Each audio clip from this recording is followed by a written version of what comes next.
Behind the design. Standard shell shape. This client needed a custom orthotic to focus on control and to fit standard footwear. They used the standard shell shape to support the midfoot, plus a combination of other variables for rear foot and forefoot control.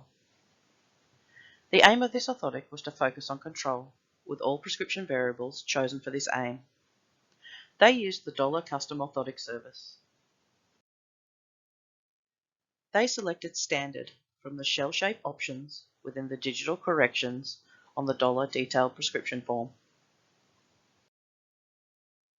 Key features of this selection include the prescription of the arch cross-sectional profile for the orthotic shell.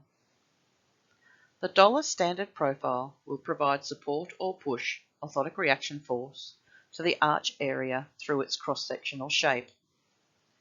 In traditional plaster manufacturing, this would have been achieved by shaping the transition of the medial plaster modification from the lateral foot to the high point of the medial arch.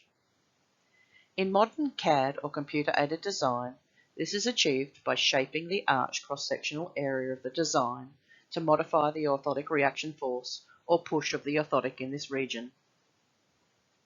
This will influence the orthotic reaction force, calcaneal inclination, and metatarsal declination. Orthotip.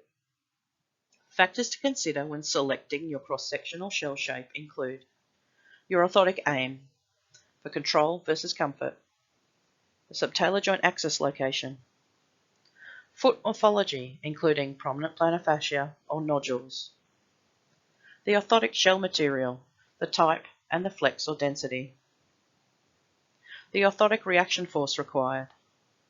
Note, an alternative prescription option is the comfort profile.